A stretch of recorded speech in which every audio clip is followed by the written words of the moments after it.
Hello, coin collectors, and welcome to DC Coin Roll International Coin Channel. Today we're going to take a look at a bunch of 1956 UK coins with a few additions. And here they are, all in a big pile, kind of tipped over to the left. And what we're going to do is we're going to look at them in terms of size, not value. We're going to start with the smallest and go to the largest. And as you can see, the one right on top is the smallest. This is a sixpence coin from 1956. We have the Shamrock of Ireland. We have the Welsh Leek. We have the English Rose. And we have the Scottish Thistle, all going around this side of the coin. And you can kind of guess what's on the other side.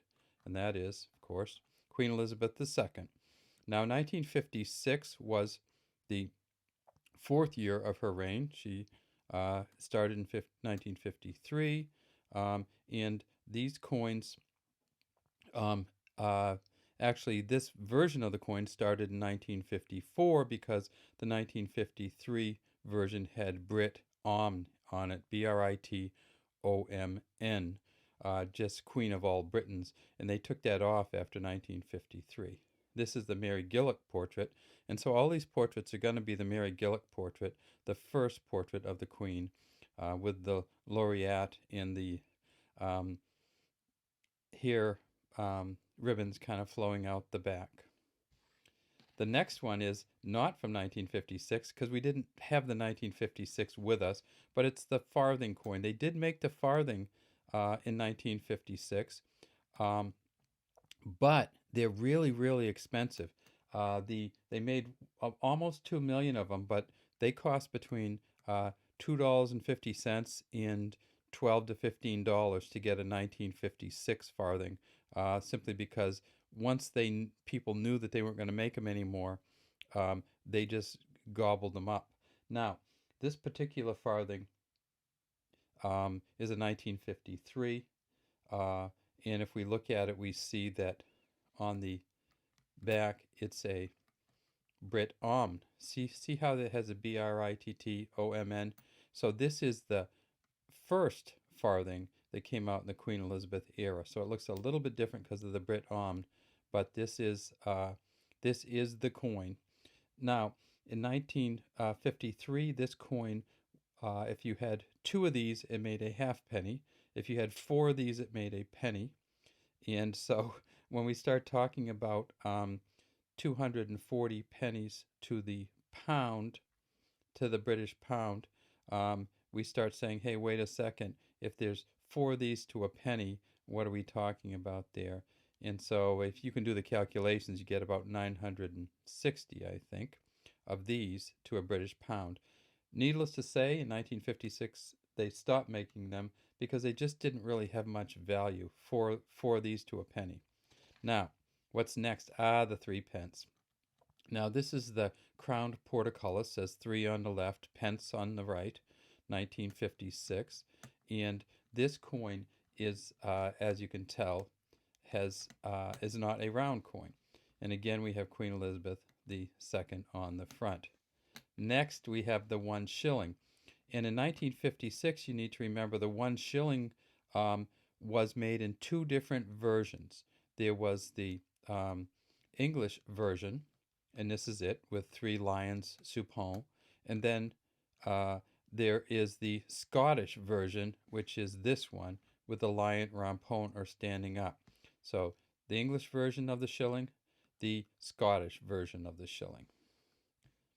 Now, in terms of the shilling, there were 48 farthings in a shilling, and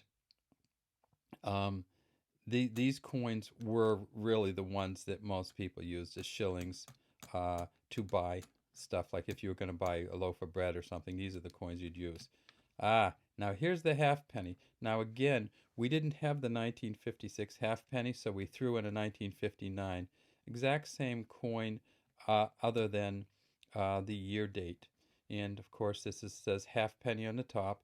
Here's the ship, and this, of course, was worth 2 farthings. Next, we have the 2 shillings. And like I said, I'm doing these by size.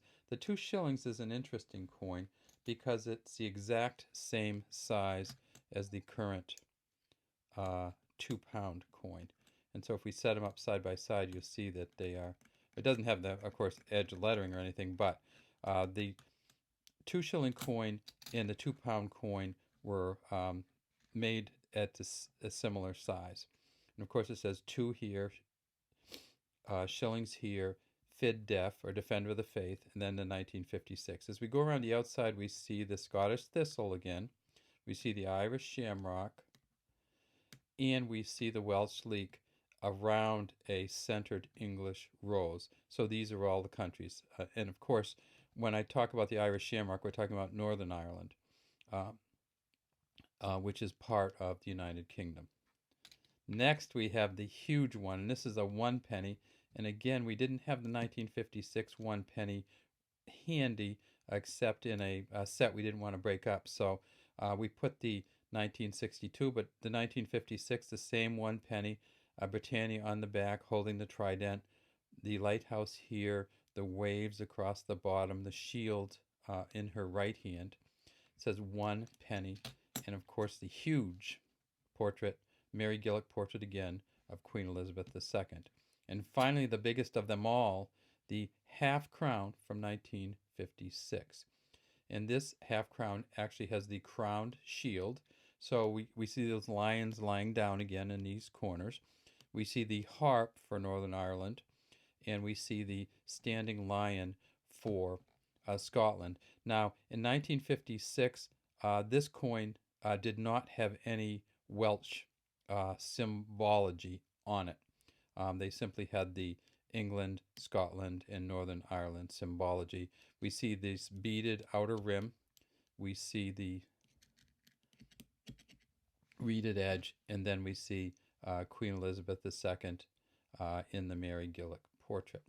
All right, that's all we have today from the DC Coin World International Coin Channel.